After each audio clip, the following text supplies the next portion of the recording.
name is Joy Carroll, and I was actually born here in the great state of Nebraska, and I lived on a farm near Claytonia, Nebraska, kind of halfway between Claytonia and Hallam, and lived there the first 13 years of my life, which were very, very special years.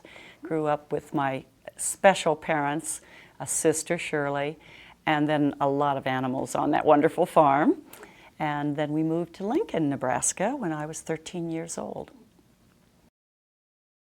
I was in the 9th grade when we moved to Lincoln, Nebraska, and that was kind of a tough time to move from a one-room country schoolhouse to a great big school called Northeast High School, where they were doing geometry and algebra and French, and I didn't even know what any of those things meant. Because being in a one-room country schoolhouse, you learn a lot about life, but it's a different kind of education. I think it was probably the best education I could have had. There are a lot of people who say, you know, if you don't get the best education for your children when they go to preschool and nursery and kindergarten, they'll never have a chance. Well, it's just not true. Going to a one-room country schoolhouse was one of the best things that could have happened to me. I learned how to kill rattlesnakes. There were a lot of influences that Nebraska had on me. When you grow up in wide open spaces, I think it changes your perspective on how you see the world. It certainly did mine. We were a small nuclear family, kind of isolated out there.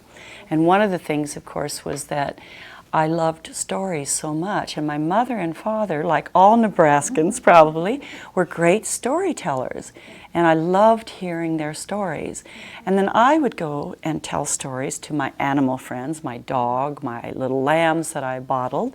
But I had more friends because I was a person who loved friendship. So my friends also included the fence posts. And I went out and named the fence posts. You know, this tree fence post over here is Dorothy, and this one over here is Julie.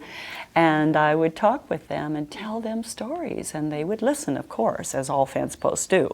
But living in Nebraska, there were many, many influences on my life that have helped me to be a good writer now. Part of it was that respect for nature, the wide open spaces, the storytelling that we do in this state, because one of the things we have are each other.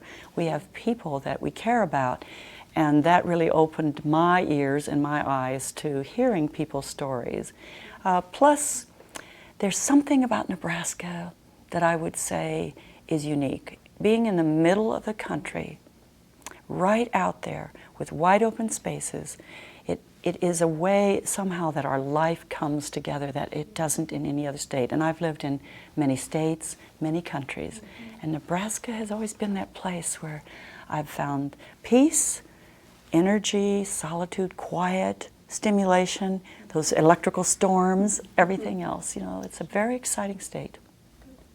Of course, my dad, who was the best storyteller I've ever met in my life, and always encouraged me to read. I mean, from the time I was just a little tyke, I started reading because he was always reading to me, and my mother did too, but especially my dad.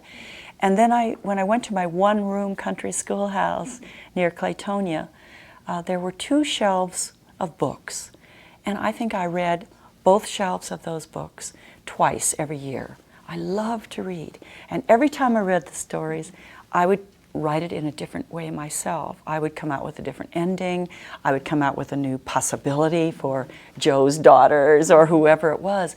And then one day in Claytonia, Nebraska, at our little bank in Claytonia, we had a box of traveling books, which was the traveling library. And it was literally like a milk carton full of books. And that was the beginning of my life. I found out about how the world lived. I didn't have to make all the new endings. There were so many new endings in the books. So that was very powerful for me. But then just going on beyond that, there were so many people here in Nebraska. When I was in high school, I had several teachers who just helped us to dream dreams. I remember my French teacher at Northeast High School, Miss Dunlap.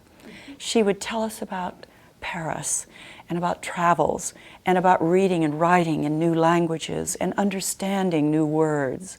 And then there was Mrs. Reeder, who was my drama teacher, and she would open up whole new avenues of plays and seeing life in new ways. And by the time I got to college, I'd had so many models, role models, and people that had influenced me. And then there were many people at the university, at Nebraska Wesleyan University, who had a tremendous impact on my writing, including my English teachers, but also other teachers too, professors. I probably never thought of myself as a writer until fairly recently, and I've been always kind of jotting things down. I've started a million diaries, journals, etc., but I never could just write about me. I always wanted to make some make-believe ending, some other story, whatever. So I was always a little bit of a writer, but it was after I had had 4 close encounters, well, it was 3 actually really close encounters with death. A streptococcus infection on my knee that was lethal, a terrible accident where I was hit as a pedestrian and had my skull fractured and thrown through a plate glass window, and then a brain tumor.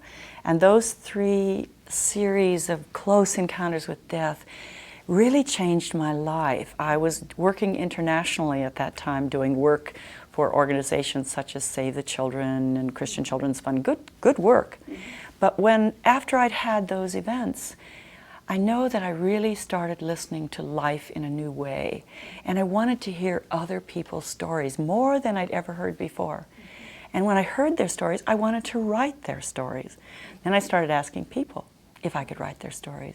And that was really the beginning of my becoming a true author, because I wanted to hear people's stories, especially who've had difficulties and then have transformed their lives. And that is what always has turned me on as a writer. And that's what I still write about to this day. My real need for writing did occur after my close encounters with death. I had to put things down then. I wanted it to not just be something that I remembered in my brain. I wanted other people to hear those stories, and not just from my mouth. You know, I speak and I do workshops, so a lot of people hear me talk about stories, and I always tell stories. But I knew that really to make a record of something, it had to go down in some way on paper. And so it wasn't even enough just to put it in a magazine, because that sort of gets thrown in a garbage can eventually. Maybe the library keeps them. But I knew that in a book, it would be there a lot longer. No matter how many people bought that book would circulate from family to family, from person to person. To me, the printed matter of the book will never, ever go away. People say, oh, books are over. I don't believe that. I really believe people still want to hold something in their hands. And when you see someone traveling, they always have a book in their hands. I live in the city of New York. On the subway, everyone reads. We always have a book. So now I always need to put things down. So, I probably will be a writer the rest of my life. I just will add to what I said before, that I'm inspired by amazing people. And when you scratch the surface, almost every person is an amazing person. I began to write a lot of stories after September 11th of heroes in New York City who were ordinary people who did extraordinary things.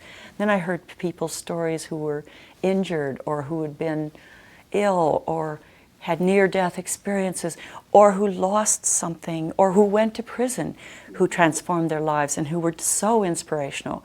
People inspire me. Of course, I have a deep faith. I'm a religious person too, but it's people who really are exciting. And my dad always said, to really stay open to possibilities in every person. Never prejudge someone just by the way they look. Wait until you've had a chance to get to know them. It's sort of like walking in someone's shoes for a while, that old saying. And so nowadays, when I meet someone new, I look at them and I think, I wonder what your story is. I wonder if we can exchange ideas. I wonder if there's something that we can learn from each other. When I choose a theme or a topic, I usually don't do it consciously. It's an amazing thing. I do believe most of my books and many of my stories that I write about and many of the articles I write are about possibilities, options, opening windows rather than closing doors. That there's always something that can be better in life if we work at it. And in my newest book, The Fabric of Friendship, when I did the research, and I found there were many books that just talked about how wonderful friends were, and then there were many books that talked about how terrible women's friendships could be. And I thought there had to be something in between, that opened the door to new possibilities, that it wasn't just all wonderful, great, la la la, and it wasn't just terrible, but there was a way to transform that. So I'm always looking for themes that are about options, I should say, that are optimistic, have new possibilities, give hope and courage. And in fact, my books are often have the titles of hope and courage. I've written several books that have the title of hope in it. Towers of Hope here in the United States, Finding Hope in Europe, Journeys of Courage here in the United States. So courage, hope, transformation, possibilities, options. Never, never, never give up is kind of my theme. And I guess partly that comes from having had many close experiences with death and dying, and that I still see there's still many options ahead. Well, that's a good question. I've tried to analyze that question about when I write for so many times, and I find that when I'm motivated, I can write morning, noon, night. I can go deep into the night. I'm sort of a morning bird, and I'm also a night owl. It's a bit of a problem. But when I'm really excited about something, I can really write. When I'm less excited and I have difficulties getting started, I try to make myself get to my computer and sit down and put something into the keyboard and onto that computer every morning, something. And I tell people, if they're like me sometimes, not to try to procrastinate, not to just keep going to the refrigerator, make another phone call, or go outside and go for a walk. That's okay to do once in a while, but not all the time. Sometimes we're just blocked, and we have to go for a walk, or we have to get another drink of water, or whatever it is. But I say to people, sit in front of your computer, and you put down an idea or two in some way or another, even if it's just a word. Get something down. And that's what I've found works for me. And then I get turned on and I get excited. When I get excited, I just say, all right, to the computer. Or I write notes sometimes on a piece of paper too.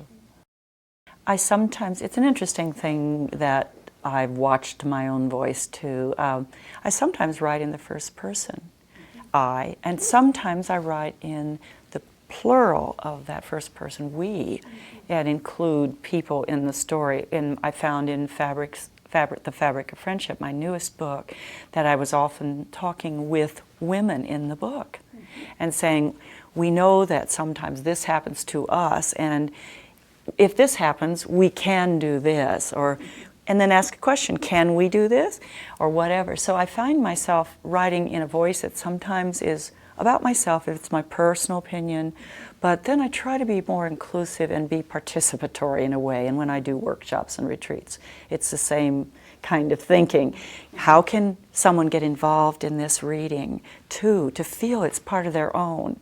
And I find sometimes through questions, sometimes it's ending a paragraph with a kind of an unknown statement so that it really leaves it open-ended. I don't think I have just one style, but I would say part of it is to be participatory and to invite the reader to come along with me as much as possible. Tell stories that are in the person's own voice, not my telling Joanne said this, but here Joanne says, I did this, I went there, so that I try to use it a personal, very personal touch in my writing. I've never really focused on writing for a special audience. The first books that I've written were for just everyone in general. This latest book, The Fabric of Friendship, because it's about women's relationships and stories, probably more women are going to buy that book and read that book than men are. And what I say somewhere in the beginning of the book, this book would really be appropriate for women from ages 13 to 103. Somewhere you will find your own story in this book, because there are little stories in there too, vignettes. But I also say, men, you will probably want to read this. And people who reviewed the book have said, this is a book that every woman should read, and men too. So I've really been surprised about that it is a book that is open to women and men. Now, so I don't write for a particular age group. don't just write for men or for women. I guess I write quite generally for people, but I don't write children's books yet. I haven't tried that yet. I think one of the biggest things I like to bring across to an audience is that there is hope. There is always another possibility, even when we are really at the bottom of the barrel. And I know I started my book, Towers of Hope, right after 9/11. The introduction to the book is right after 9/11 occurred in New York City, and I talked about how painful it was in New York, but there was still hope. And that I want people never to feel that there's never any hope at all, even in our worst circumstances, in our worst situations, that we can have courage and we can believe and trust and know something good will happen. I always, when people come to me and say, I really want to write, I always say, please do. If you feel the passion for writing, if you like to write, write. Because even if it's not published, there's something wonderful about reading something you've written. Even when I write a really good letter, I can sometimes go back to that letter and say, yes, I really understood what I was feeling at that time or what someone said to me. So I always encourage people to write if they can, at any time, in any way. In order to get published, it gets a little more complicated. You have to be very persistent. You have to really do a good job. You have to keep working on it. You have to rewrite many times. You can't just say, I'm going to write this down, that's it, unless you have someone else who's going to rewrite it for you. But if you're truly an author, you take pride in what you write. And I usually have rewritten my own work a lot of times before I even turn it into my publisher. I know they will edit, but I don't really want them to change the meaning of my work or my words that much. So I say to people who are looking to write and write well. Learn to use words and use them with flavor and style and get help. Go to teachers, go to classes on writing. There's a lot of good. Join a writing group, critique each other's writing. Don't be afraid of someone saying, you can probably do better than this, because people have said that to me, and it has really helped me to improve my writing. And constantly I'm working on it. When I started writing The Fabric of Friendship, my editor said, that first chapter seems a bit confusing to me. And then I went back again and I said, oh my goodness, what was I thinking about? And so I had to find my pace and get my style up and get moving again. And then it came together. One day it was just there. I probably will continue to write all my life. I've written 2 or 3 recent articles that have been published, and I have a number of those in the works. I have not focused on a new book yet, because for me, when a new book comes out, and my newest book, The Fabric of Friendship, is coming out, it comes out in October of 2006, my job now as a very conscientious writer is to help put that book out there where people can find it. And if you really want people to read your book, you have to follow it up, you have to work with people, you have to go out and speak to people, you have to get very, very aggressive almost about getting that book into people's hands. If not, people aren't going to read it. I will speak at umpteen places and maybe nobody buys a book there, but maybe they will later. Maybe someone will say, oh, I heard this about that book, I'm going to go get the book. So if you want your book out there, you not only have to write it well, persist in finding someone who will publish it, or you can publish it yourself. I've not done that, but you can do that if you really believe you have something that needs to get out there and no one wants to publish it. And then you have to follow through and push it and push it and push it if you believe in your book.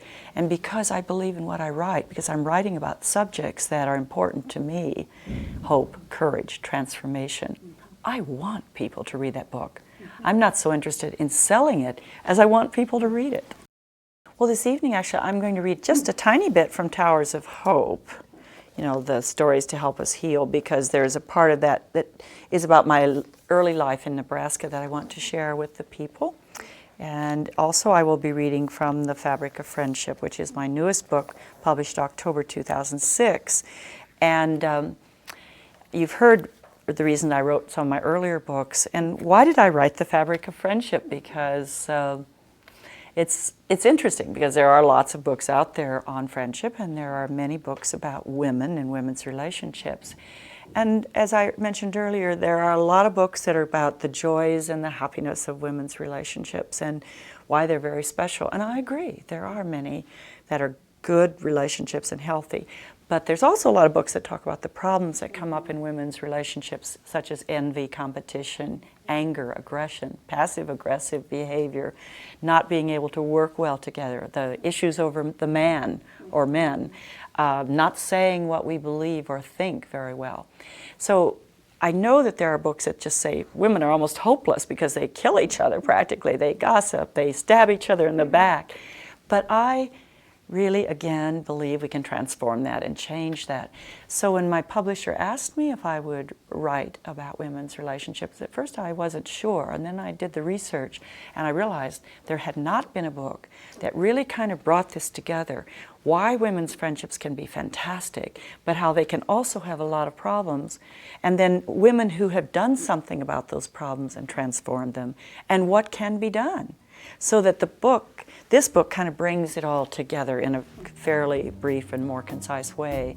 And I'm delighted it has come together. I'm really excited about this book, The Fabric of Friendship. Well, I think we will get started on this kind of wet and rainy, dreary day, but it's bright in here and we're all doing good. So, good evening. My name is Meredith McGowan and I am the curator of the Heritage Room. I'd like to welcome you to the room and also to the John H. Ames reading series. And we're excited that this reading series has been around for more than 20 years. We are here in the Jane Pope Geske Heritage Room of Nebraska Authors. Quite a mouthful. It is a special collection dedicated to promoting and preserving works by and about Nebraska authors. Currently, we have about 13,000 volumes written by some 3,000 Nebraska authors. And we do invite you to come back to the Heritage Room when we're open, kind of limited hours, but Tuesday through Friday from 12 to 3, and Sundays from 2 to 5. We'd also like to thank the Nebraska Literary Heritage Association, because we're able to bring special programs like this to you because of an endowment that was established through their volunteer efforts. Tonight, our reader is Joy Carroll. Joy currently lives in New York City, but she was born on a farm near Claytonia, Nebraska. And she has a great story about that farmhouse if you ask her about it. She lived in Lincoln for years, graduating from Northeast High School and from Nebraska Wesleyan. And she makes a habit of returning to her home state several times a year. Looking at her resume, I think she's lived in a lot of different places worldwide and has had a number of interesting experiences, including working in international development programs, working as a counselor and a teacher, a spiritual director and a conference speaker, a volunteer, and of course, as an author. In fact, she recently wrote a book entitled The Fabric of Friendship, which is about both the joys and the problems of women's friendships. And I'm sure we'll be hearing more about that book soon. We're happy to have Joy Carroll here with us. Please help me welcome her this evening.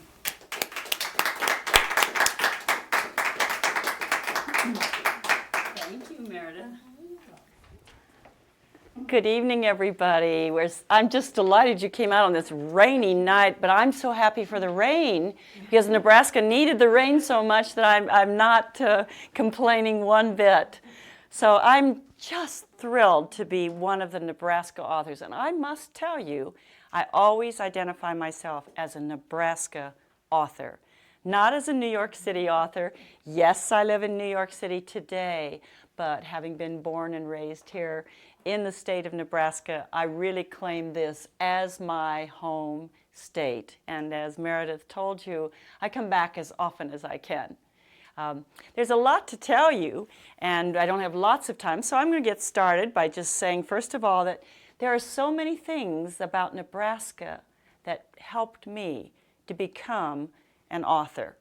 And it starts, of course, by my being on a farm and growing up in those wide open spaces of Nebraska and going to a little one-room country schoolhouse where I learned all kinds of things. Maybe I Didn't get the best education in the world, so says some other people, but not me. I believe I got some of the best education in the world by being in that one-room country schoolhouse, because I learned how to kill rattlesnakes. And I also learned that you have to play touch football if there's only 10 students in one room and one teacher. So I learned many things. And the biggest and most important thing I learned when I was just a child was that this was an amazing state to live in, with all those wide open spaces. Now I live in Manhattan, where all those buildings are just like this. And when I lived here in Nebraska, we could look forever and wouldn't see another person or another building or whatever. And I hungered so much for relationships and friendships as a child that I remember I used to go out and name the fence posts as my friends. And I would climb on my parents' windmills and act like I was on an apartment building. Now, how would I ever know that I was going to end up living in an apartment building someday in New York City on the 13th floor? And I would climb up and I would talk to everyone. I'd like to read you a little bit from one of my earlier books called Towers of Hope before I get to The Fabric of Friendship. This is my book that was written a couple of years ago, and in it there are some stories from Nebraska. So I thought it would be very fitting tonight to start with a little bit of a reading from my home state, Nebraska. So, from Towers of Hope. My story begins right smack in the middle of the United States, where everything felt wide open and freeing. I was constantly reminded that the universe is an awesome place to live, and we are just a tiny part of the great cycle of life.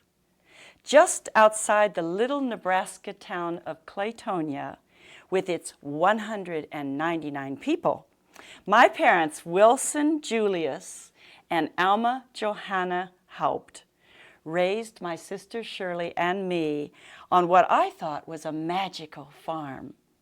It was filled with the wonders of haystacks and little lambs with wiggly tails, mulberry trees, bull snakes and rattlesnakes, coyotes, fuzzy caterpillars, and my dog Brownie.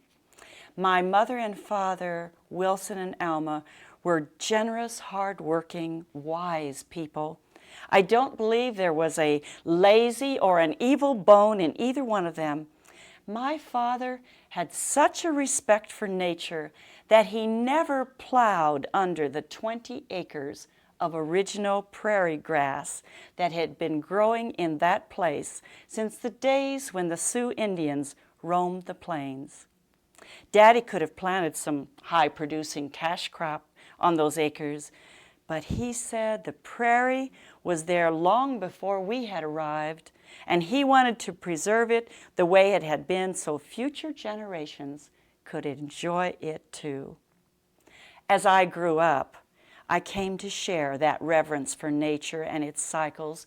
Birth and death were just normal parts of life as we watched cows, sheep, chickens, and pigs give birth and die, or be sent off to the market to be slaughtered. At funerals for neighbors and relatives, why, it was just natural for children as well as adults to be in attendance. After all, we knew everyone would die.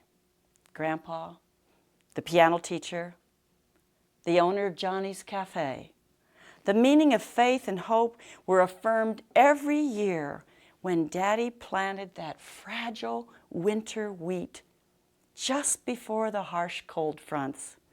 And then in the spring, we watched the miraculous transformation of the fields as they came alive with the brilliant green sprouts of that tough wheat. Tough Nebraskans, oh, we are. Although as a child, I thought of myself as some heroic person, my folks must have thought I was a daydreamer, especially when they gave me a simple little task like, would I bring home the cows to be milked? Well, on the way to the pasture, I passed the barbed wired fences strung between interesting fence posts made from dead tree limbs. To me, each one of those fence posts was a potential friend, and some of them were in pretty bad shape. For example, Sandy had 2 stubby branches sticking out the top of her head, and I imagined the poor thing was either a freak in the circus or she was possessed by the devil. Susie was terribly bent and misshapen, perhaps from an accident or a birth defect. Whatever had happened, I tried to provide sympathy and attention to my fence post friends. It's not surprising that I dreamed that I would someday become a doctor, but I never did.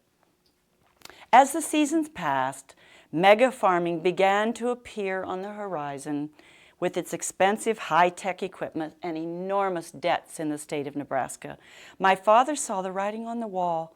It would be difficult to remain a small farmer with only 2 daughters and no sons in the family, and my mother had already developed some very hefty allergies and asthma. I earnestly promised my dad that I would stay on the farm with him forever. After all, I was a terrific cow milker, and I had been driving the tractor since I was big enough to reach the clutch. But in the end, Daddy was right, and when I was 13, we sold our beloved farm and moved to Lincoln, Nebraska. Initially, that move was a bit frightening for this little girl. There were so many new people, and I had to go to a huge school, Northeast High School, where we studied weird things like geometry, French, and no one wore their aunt's hand-me-down clothes. Well, that was the beginning of my life here in Nebraska, and then, of course, we moved to Lincoln, to this big city where it was a wonderful place for me to learn all kinds of new things I never imagined were possible. And I used to tell people that when I saw that I had to take algebra, I thought that was some kind of organic underwear. Algebra, And when I had said French, well, we had French salad dressing, but I knew nothing about French or whatever. So it was a big shock to me to come to Lincoln, Nebraska initially, but I learned to love it and to grow here, and I worked at Gold's department store when it was still Gold's department store. Growing up in this awesome city was just a wonderful treat for me. Eventually, I graduated from high school, and I went to Nebraska Wesleyan University, which was another very special place, and where many people touched my life. I say lives because I've had so many different lives that I sometimes say lives. But it was my one life that was so deeply touched by some of the best professors I've ever known here in Nebraska Wesleyan. I remember teachers who inspired me to think far beyond what I ever dreamed I could be. I'll never forget one semester at Nebraska Wesleyan, my grades were plummeting. I was having a lot of fun. And I was just having so much fun that I wasn't really caring if I was on the honor roll anymore. And I remember those Nebraska women who came to me and said, "You know, Joy, you're a smart young woman. We expect really good things from you, and we don't think that grades falling down are acceptable." Those women probably changed my life, because after that, I got back on that honor roll and made it on out and graduated, and then went on and did all kinds of amazing things. Well, all of this has had a great impact on my being an author and writer from the state of Nebraska. Of course, how could it not? But then it was, after I graduated from college, I left and began to teach in California, and then I met an interesting person who told me, "You're a young person, it'd be great if you went overseas and learned something about the rest of the world. You're a young person now, maybe you'd never do it again." Well, that person introduced me to the Methodist Church program, which had short-term people going out to work for 3 years. This was before the Peace Corps. And so I went out and went to work in Karachi, Pakistan, straight from Lincoln, Nebraska to Karachi, Pakistan. And what an amazing journey that was for me. And after that, once I had touched and experienced what it felt like to work in a developing country, I wanted to tell their stories. I have to tell you that there were amazing people that lived in the slums of Karachi, Pakistan. I would go out to work with them, and we had schools and we had health programs and nutritional programs, and they would welcome me as though I were their long-lost best friend. And as poor as they were, and their houses were no bigger than just this tiny little area here, mud hut, no sanitary facilities, no electricity, no running water, and yet they would welcome me as though I were a long-lost friend. And then we'd sit down on the ground, of course, because they had no chairs. And we'd sit on the ground, and someone would run to the bazaar to buy a cup of tea, which we shared. Someone would take a sip, you'd pass it on to the next person, and the next person, and the next person, as many people, and we just kept going around with that little cup until we'd sipped the last drips from it. But talk about hospitality and friendship. It was an amazing thing. Now that had a lot of influence on my writing of my newest book, The Fabric of Friendship. But before I get to that book, I do want to tell you that what another great impact on my life was that I really began to live in many overseas countries. I worked for the Ford Foundation, for the United Nations Development Program, for Save the Children. And while I was doing that and working and living in many places, I did have the misfortune or the fortune of contracting a lethal streptococcus infection on one of my knees. Now that was the same kind of streptococcus infection that Jim Henson, the Muppet guy, contracted. It's a lethal thing. You don't want to mess around when you get one of them on your knee or on your chest or wherever it is.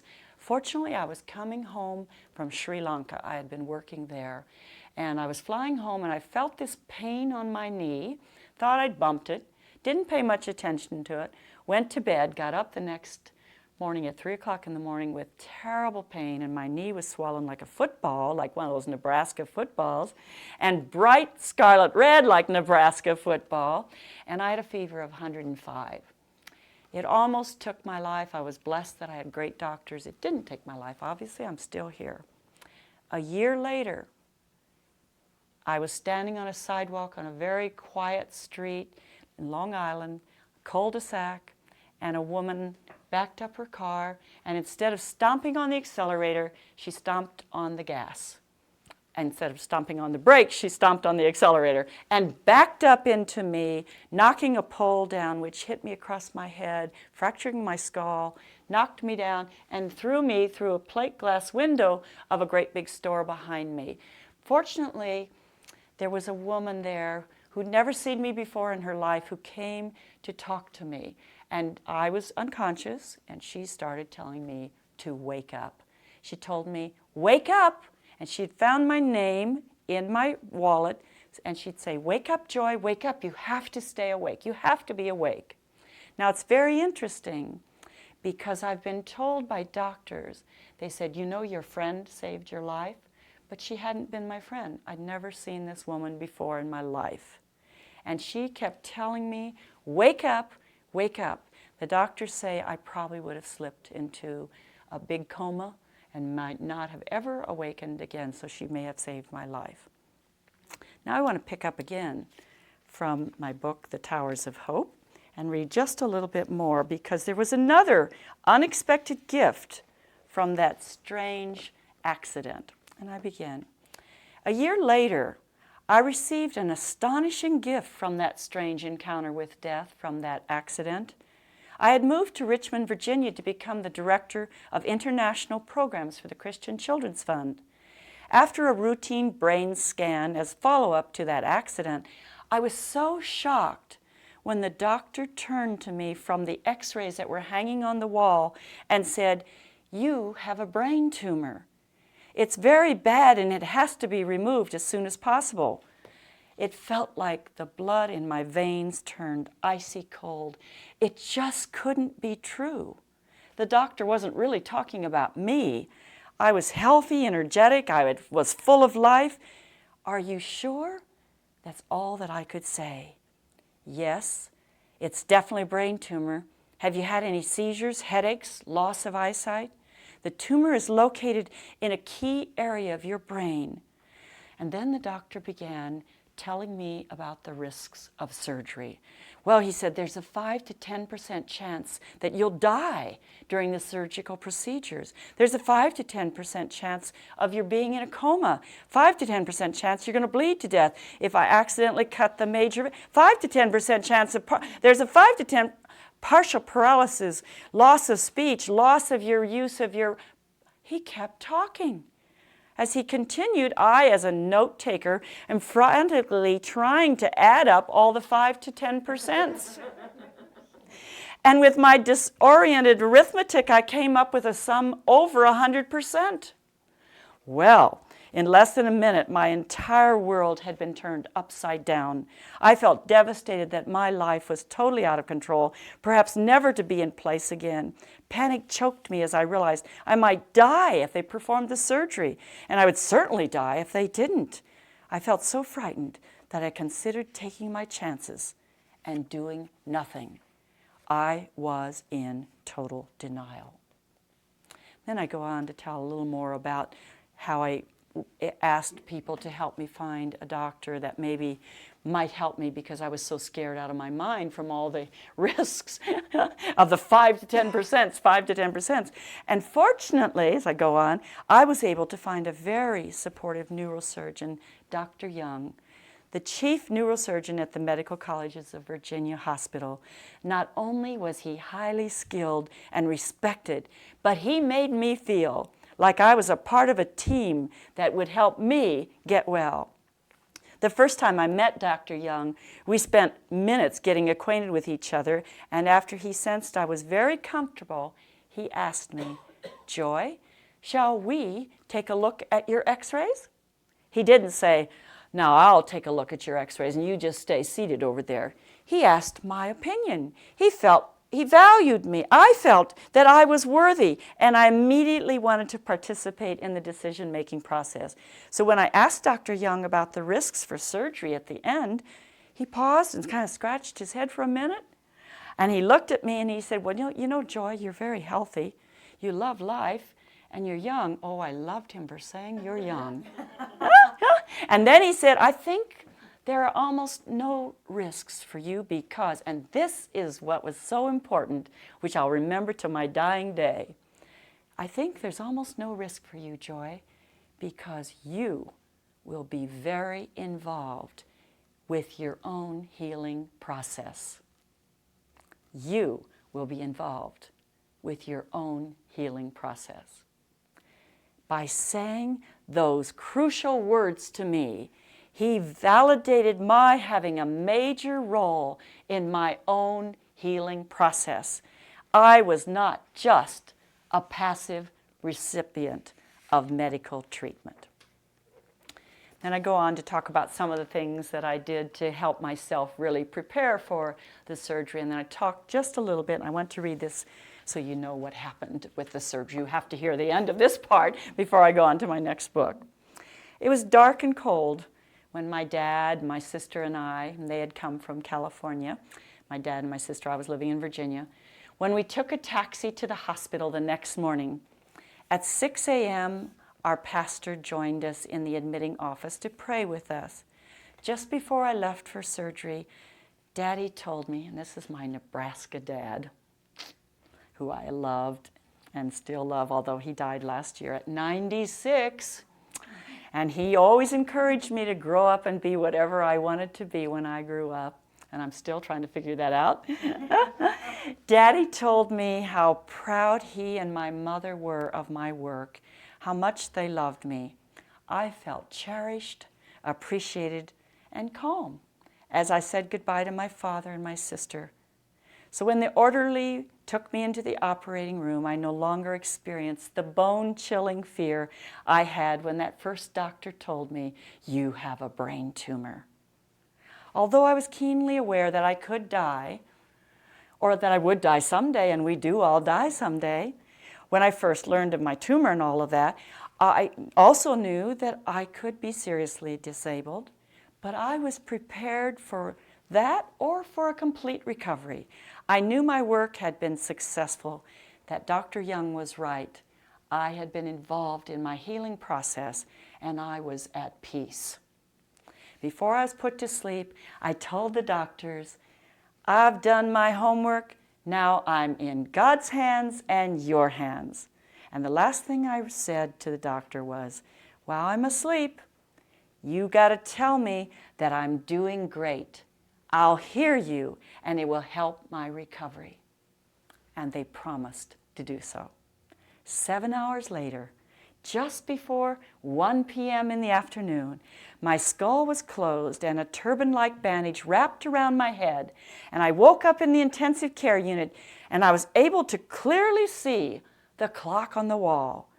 I told the nurses who were connecting me to the monitors surrounding my bed, it's already 10 minutes after 1. So when are they going to do the surgery? They looked surprised at my alertness. When I was told the surgery was already completed, I suddenly realized I was able to speak. I could move my arms and legs without any difficulty. I wasn't in a coma, I wasn't paralyzed, and I certainly was alive. I was so ecstatic about this wonderful outcome that whenever anyone passed by my bed, I told them, I'm so happy, thank God I'm alive. Later, one of the nurses told my sister that they had never, ever seen a patient come out of 7 hours of brain surgery so wide awake, so coherent.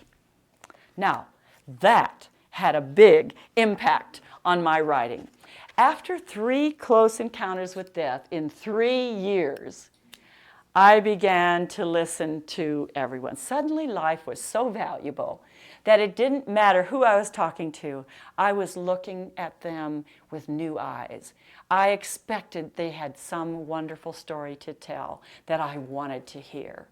Every person was of value to me. Every minute of my life was great. And I have to tell you that it's now 12 years since I had that brain tumor removed from my head, and I've had 12 MRIs since then, and there's not a single sign of the brain tumor. In fact, Dr. Young, who reads my brain MRI, said, I think we could call you cured. So I'm delighted to report that. But as I started listening to everyone's story, I wanted their story to be told. I wanted to write their stories because I thought, if you scratch the surface of every person, there is a beautiful story behind that person's life. You all could come up here and say some wonderful story that would thrill me, that I would want to put in my books. And so I started writing stories. And as I started writing stories, people said, why don't you put this in a book? And so Towers of Hope was my first book, which recent book. I've written other ones too, which I just read from. And then there was another one called Journeys of Courage, which I'm not going to read from tonight. But I want to tell you just a little bit about my newest book, The Fabric of Friendship. This is a book, the subtitle of the book is called Celebrating the Joys, Mending the Tears in Women's Relationships. Interestingly, many people read that word tears as tears, mending the tears in women's relationships. And I said, that's fine. It can be tears or tears, because we know that there are both good and difficult things in all of our relationships, just like in life. People often ask me, why was I interested in writing a book about women's friendships and what made me do it? To tell you the truth, my publisher asked me to write the book. I didn't come up with the idea initially. I had already written many stories about women and their relationships and about things that had happened to them from many of my experiences around the world working internationally. But then my publisher said, think on it, sleep on it, Joy. Let's see what you come up with. And so I started looking at the research.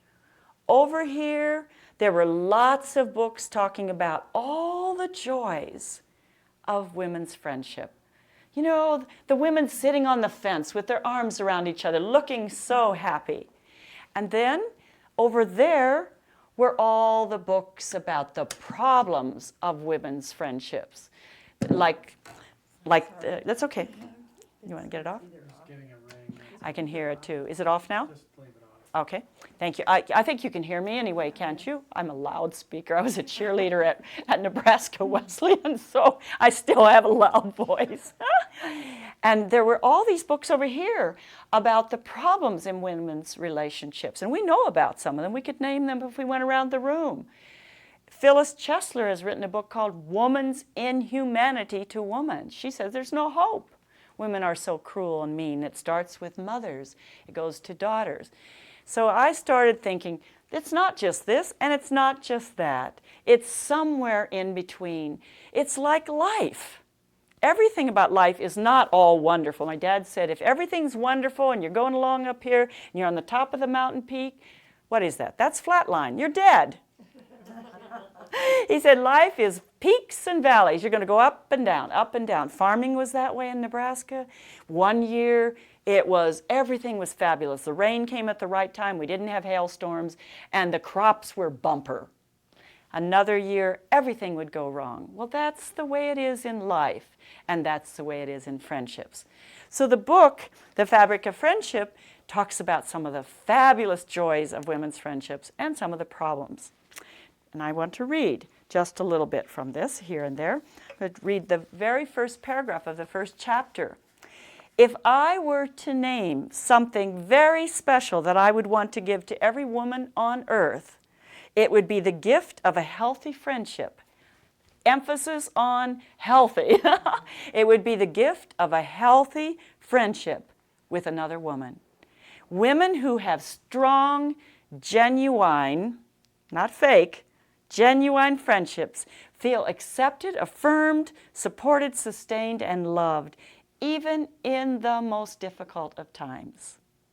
Indeed, authentic relationships between women are enjoyable, beneficial, and powerful, almost breathtaking. It doesn't get much better than that. Women's friendships are special for many reasons. When your friends are tried and true, they're there for each other whenever they're needed to share triumphs, failures, laughter, tears. They want the best for each other. They encourage one another to pursue their dreams and to find fulfillment in their lives. A quality friendship between women can offer support, learning experiences, validations, and mirrors of truth. A good girlfriend clearly sees her friend for the person she is. She knows that her friend is a valuable human being, and she tells her that when she needs to hear it. But she also lets her know when things don't seem quite right with her, when she is messing up. However, as we know, women's relationships can have problems. That's some of the good stuff, and there's a lot more about that in the book, but let me read a little bit about the problems here. Regrettably, women's friendships have problems. Sometimes it's simply we've taken them for granted, or we allow them to deteriorate, or we become so busy with more important matters. But that's not the entire story. When I randomly ask people to talk about their experiences related to women's friendships, I receive many responses. Most begin with those lovely, heartwarming, inspiring stories. They may pause then and ask, do you really want to hear the rest? The ones that are not so pleasant? And here are some of the less positive responses I've heard from my informal surveys. Ooh, these will hurt your ears. Women's relationships are complex, challenging, and not always entirely trustworthy. Women can be catty, gossipy, critical, revengeful, passive-aggressive, and hostile. Sometimes interactions between women are charged with envy, competition, backstabbing, and misdirected anger. And I could say this is also true in men's relationships sometimes too. Moreover, women may be unwilling to say what they really feel or need, or they may disappear from a relationship because they are unable to deal with the problems that come up and talk about it. At times they're unclear about boundary issues, and they're disrespectful of the female sex and consequently of themselves.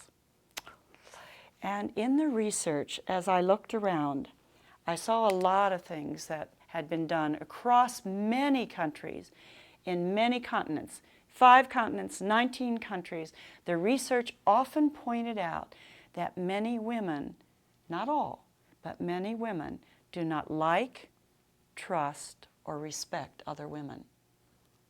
They may not always admit it, but it is sometimes true. Now let's stop and think, when that first time you heard that woman pilot on the airplane that you got on, and you heard, "Good afternoon, this is your pilot speaking," and you had that panic and you're, "Oh my goodness, it's a woman back there." Or you had a woman doctor assigned to you the first time. We just haven't always thought positively. I've heard so many women say, "I will not work with another woman. They're difficult to work with." And yet, if it was a man they were working with, they would say, "Oh, he's a good boss. He's a little tough, but he's good." But a woman is really hard and we're very tough on each other. Let me read one of the things that I found out. None of this comes as a complete surprise if we put all this information in perspective.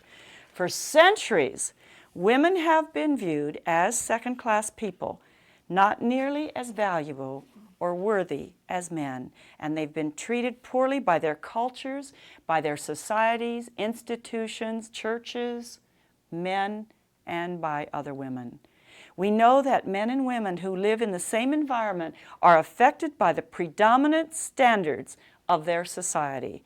Psychologists point out that women, not unlike others who have been exploited or demoralized, accept, internalize, and even practice the established views and standards of their culture. Without being aware of it, many women have negative attitudes about their own sex and consequently about themselves. Often they are unaware of it. So that, I think, is very interesting. That sort of sets the background a little bit. There are many reasons why there are problems in relationships, not just with women or not just with men. We all know that can happen.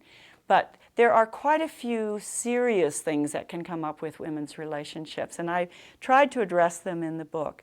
It actually starts sometimes with the mother-daughter relationship. I'm sure all of you we all have mothers. Even, all of us do at some point. We had to be born somehow or another. And usually most of those mother-daughter relationships and mother-son relationships are really out of strict love that they occurred. But there are also problems that can occur. And I'm not going to read the problems so much, but I just want to say this little thing about mothers, just a paragraph. For most of us, our mothers were our first friend. Our first friend is our mother. Our mothers gave birth both physically and emotionally to us. They provided us with our earliest experiences of love, of satisfaction, and security. They also shared with us our first frustrations, disappointments, and hurts. The mother-daughter bond, which is almost always based on love, initially at least, is probably one of the most important relationships we will have in our lifetime. No other connection will have a greater effect on us than this one. Indeed, whatever we experience in this relationship will probably be carried with us in some way throughout our entire life. After all, our mothers are our first tutors, and they teach us about friendship. When our friendship with our mother is positive, we will likely learn to be good friends. In the book, there are chapters on envy, competition, work, anger, aggression, boundary issues, men issues for women, and then the big one on communication about not saying what we mean. So often people say, "I don't know what she means because she doesn't say what she wants or what she feels or what she thinks." It's been very difficult for women because we've so long been taught to be nice, to be people pleasers. And so there are whole paragraphs and whole chapters on that. I want to end this time because I want to give some time at the end, but I want to read a couple of the solutions that some women pointed out. And I have solutions that go throughout the entire book for all these different issues that come up. And there's also little vignettes and stories. They're wonderful stories that women have told me about problems that have come up for them. I just have to give you one quick one that I think is such a cute one. There was this story of a woman, I'll call her Caroline, and she was so envious of a person that she wanted to be friends with that she wasn't sure was her friend, because Caroline was overweight and she was married with children, had a happy marriage, happy relationship, good kids, everything. She was a fabulous cook. And she was so envious of her friend who was very successful as a writer. And it's not me. Please don't even think about it. But her friend was very successful, writer, and everything she touched, she seemed to do well. And on top of that, her friend was skinny. That's what Caroline said. And she was so envious of the fact that she was thin and attractive and had many men in her life, many men relationships. And so one day, she was stunned when her friend, the skinny, successful woman, who we will call Melanie, turned to her and said, "I would give my right arm to be you, Caroline." And Caroline said, "You're out of your mind." She said, "How can you want to be me?" And the woman said, "You are happily married. You have success in your marriage with your children. You have wonderful children. You have a fabulous home. You throw great parties. You're a great cook. I can't even cook. I'm terrible. I can't have a good husband. I can't seem to settle down. Nothing. I would give anything to have your life. I'm so envious." And Caroline said, "And I'm so envious of you." And then they sat down and they said, "How do we get rid of this? This is really ridiculous, isn't it?" And eventually they decided, you know what? If women could just know, and men too, just know who they are and learn to appreciate what they have. If they don't like what they have, then they better go out and change it. So you can turn envy into a learning skill. If you feel envious of your beautiful sweater, I can either go out and buy your beautiful sweater somewhere or make it or borrow it from you, or I can just admire it and look at it instead of being upset about it. If I'm envious of your being able to speak several languages, maybe I better go learn to speak a language or just appreciate that you do that and I can't do it. So there are many different things that come up throughout the book in this kind of way. So there are lots of stories. But I would like to read you just a couple of things at the end, and then I want to give us time to have a couple of questions. At the end of the book, I put I call it getting it all together. There are stories in here in many different parts of the book. But I write here, throughout the book, we have acknowledged that women's friendships can be hindered by difficulties. That's fairly common. That's fairly widespread. We recognize that one of the primary causes of these problems stems from hundreds of years of oppression. We know that. We understand that women have accepted and even practiced some of the traditions of their cultures, resulting in negative feelings. But there are other stumbling blocks. One of them is triggered by unrealistic ideas and expectations about relationships with one another. Since women share the same gender, they assume they will automatically and effortlessly be friends. All too often, we take friendships for granted, believing that we don't have to make an effort or put in any energy, time, or resources to be a good friend or to have a good friend. So we don't nurture or take care of our relationships, and before we know it, they have somehow slipped to the back burner of our lives. Now, most of us wouldn't do that with our children, our spouses, our families, our partners, our colleagues at work, yet we easily and repeatedly do it with friends. At times, we let our relationships completely drift away because something more important comes along, like a love relationship, marriage, children, job, even a pet becomes more important than a friendship. Needless to say, all of this adds up to a surefire formula for disappointment and failure in our friendships. Fortunately, there is good news. Many women who have experienced challenges and difficulties have found workable solutions, giving us confidence that we too can resolve some of those pitfalls we encounter. And in the process, we may discover new ways of working through and transforming our concerns that arise in our relationships. Without a doubt, we can avoid being disappointed by relationships that don't meet our expectations or that might slip away. And we can reclaim the power of our friendships and make them better, stronger, more genuine. We start by recognizing that real friendships, the kind that we can count on, are not simple, nor are they without effort. They can be challenging, and they can be complicated. But is there anything in life that isn't? Marriage, families, love, jobs, politics, religion, life, living, everything's complicated. And we also need to realize the importance of having a clear sense of who we are. Friendships are enhanced when we know ourselves well, when we learn to like ourselves and respect ourselves. This is basic to resolving problems that emerge in relationships. And at the very end of the book, I end by saying, having meaningful, healthy relationships with women can be a challenge.